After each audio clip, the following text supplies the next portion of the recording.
जय श्री राम। हर महादेव। उल्लंघ सिंधो सलिलं सलीलं यः शोकवने जनकात्मजायाम् आदाय तेनैव दरालङ्कां नमामि तुं प्राञ्जलिराञ्जनेयं। श्री हनुमते नमः। श्री काशी विश्वनाथाय नमः। आप सभी को मेरा नमस्कार। मैं धीरेन्द्र अवस्थी। आज हम चर्चा करेंगे कि पढ़ाई के बारे में। आजकल पढ़ाई मुख्य टॉपिक है। आजकल सब व्यक्ति को जो है पढ़ाई आवश्यक है। बिना पढ़ाई के संसार में कुछ नहीं होता है।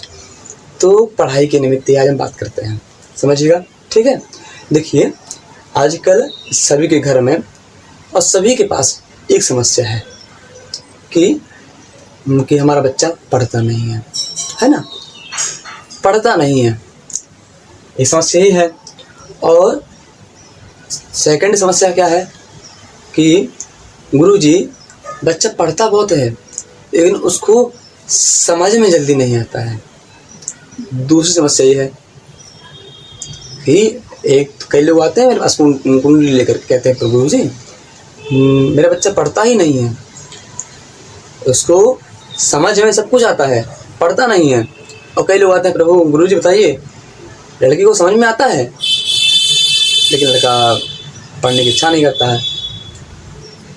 समझिए कि एक तो बच्चा पढ़ता कब नहीं है, उसको समझ में आता है, पढ़ेगा नहीं वो। तो दूसरा, उसको पढ़ेगा और समझेगा कम। विचार करिए। देखिए, इसे बोलते हैं ज्ञान भाव, इसे बोलते हैं इससे देखते हैं विद्या, इसे बोलते हैं ज्ञान, ठीक है। इससे आपका जो विद्या है, आप कितनी पढ़ाई करेंगे इसका बात करेंगे, इससे करेंगे आपका ज्ञान की बात करेंगे। कोई दिक्कत नहीं है, बिल्कुल अच्छे से समझिएगा। आप, मैं कहता हूँ यदि आप जो है पूरा ये वीडियो देखते हैं तो आप आराम से समझ जाएंगे कि क्या उपाय करें, क्या ऐसा कार्य करें जिससे व्यक्ति को पढ़ने में आराम मिले, व्यक्ति अच्छे से पढ़ पाए, आप स्वयं अच्छे से पढ़ पाएँ, आप जो है अच्छे नंबर ला पाएँ, ठीक है। तो सोचिएगा। देखिए, जो ये अंक लिखे हैं, ये जो राशि है ना, सबके ये स्वामी ग्रह हैं। सभी लोग अपनी अपनी कुंडली खोल लीजिए। सबकी कुंडली में लग्न अलग होगा, अलग अलग सबकी कुंडली में राशि लिखी हुई, ठीक है। तो आपकी कुंडली में जो राशि यहाँ लिखी हुई है और यहाँ लिखी हुई है, आपको इन दो अंकों को ध्यान देना है, ठीक है।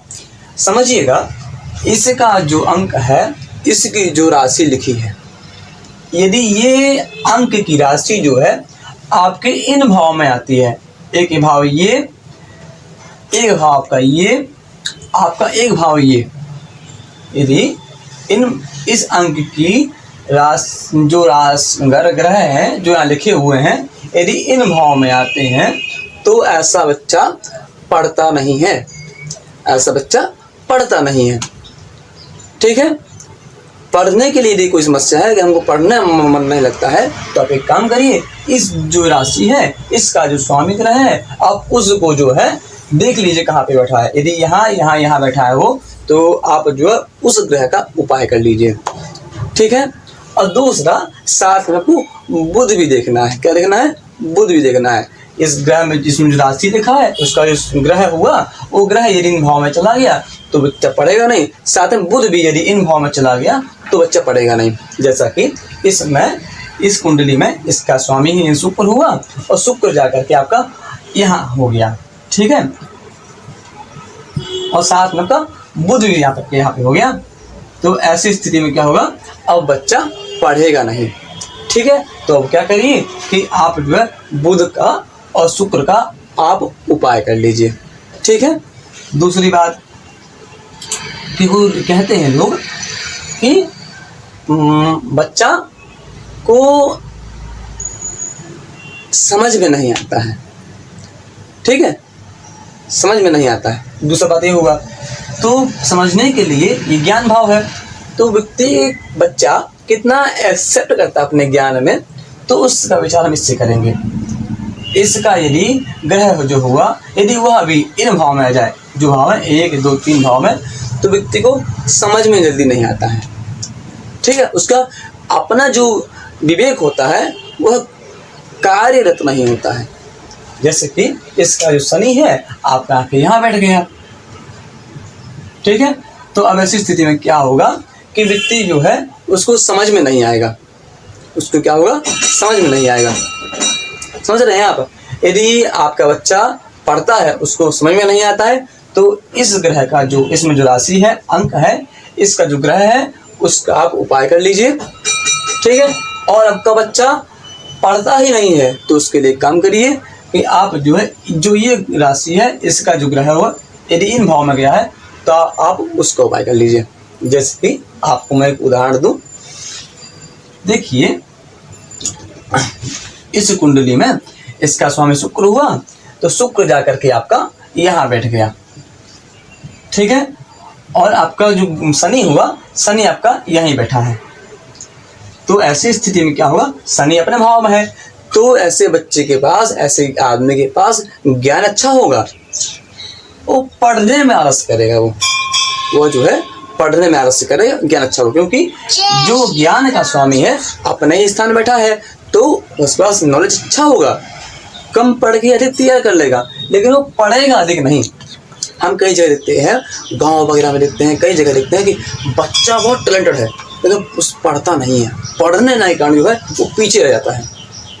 हमारे मोहल्ले में है अच्छे अच्छे लड़के टैलेंटेड हैं लेकिन पढ़ते नहीं हैं, तो पढ़ने के कारण जो है वो पीछे रह जाते हैं। पढ़ लेंगे तो इंजीनियरिंग को पहले इंजीनियर से अच्छा पढ़ पा लेंगे, लेकिन वो पढ़ते नहीं है, दिक्कत यही है। तो यदि बच्चा पढ़ता नहीं है, टैलेंटेड है, तो आप जो है इसमें जो राशि है उसका जो अंक है और अंक का जो ग्रह है आप उसका उपाय कर लीजिए, ठीक है। अब जो है अब एक स्थिति ये भी होता है कि लोग प्रश्न करते हैं, कहते हैं गुरुजी मेरा बच्चा बहुत पढ़ता है, हम भी बहुत पढ़ते हैं, समझ में नहीं आता है।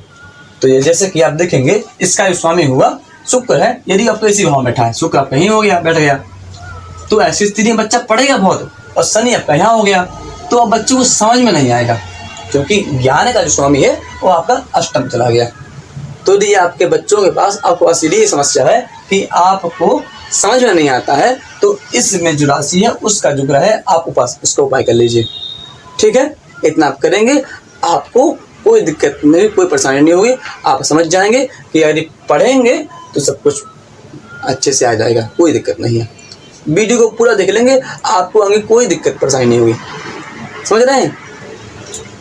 फिर से मैं आपको एक बार कह देता हूँ, यदि समझ में नहीं आता है, पढ़ता अधिक है, तो इसमें जो राशि है अर्थात अंक उसका जो ग्रह है उसका उपाय कर लीजिए।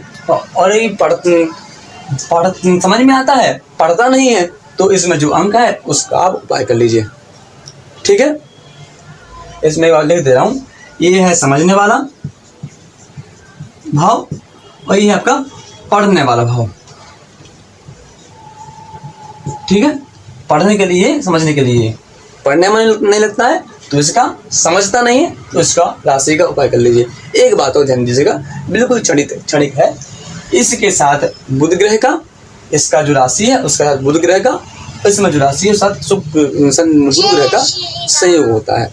तो यदि समझने में प्रॉब्लम है तो इसका उपाय करिए, साथ में बृहस्पति का उपाय करिए, और पढ़ने में प्रॉब्लम है तो इसका उपाय करिए, साथ में बुध का उपाय करिए, ठीक है।